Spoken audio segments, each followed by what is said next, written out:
may, Mal, alam mo ba kanina? Ano siya?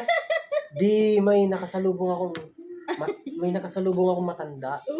Oo, hindi seryoso. May nakasalubong akong matanda kanina.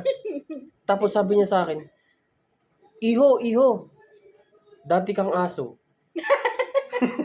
Natawa ako sa kanya. Oh? Bakit po? Sabi ko sa kanya, yung matanda. Matanda na siya. Siguro nasa 80 or 90 years old na siya. Tingnan mo hawakan mo yung nasa likod mo. Dito ko, sabi ko. May bukol ka dyan. Sabi sa akin, natawa ako. Dito, may bukol. Kinapa ko siya. Meron nga. Sabi sa akin. Oo, tingnan mo. Tingnan mo nga.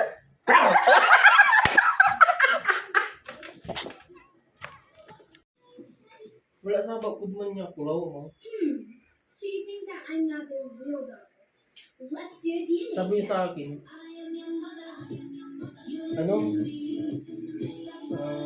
nasa na siya nasa 80 to 90 years old. Matanda na.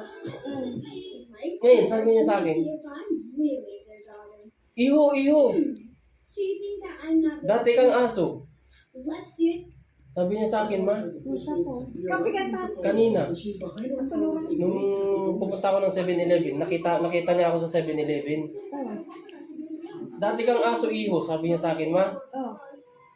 Hawakan mo yung nasa likod mo. May bukol ka dyan, sabi sa akin. Dito.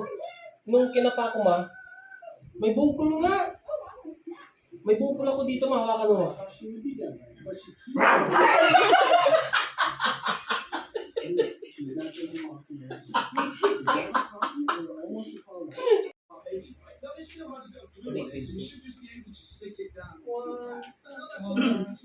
Karuman.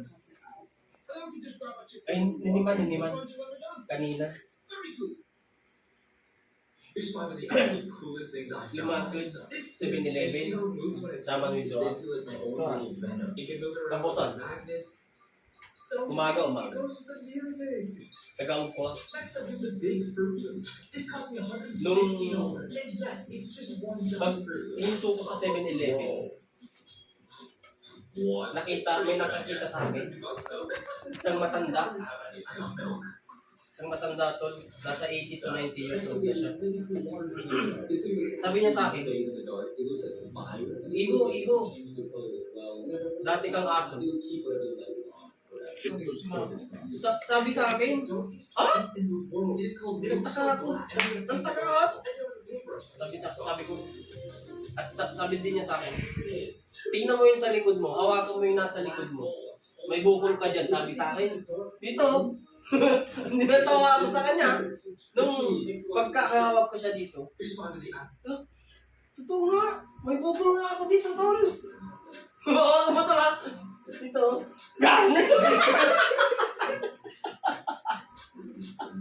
May bukol ka dyan.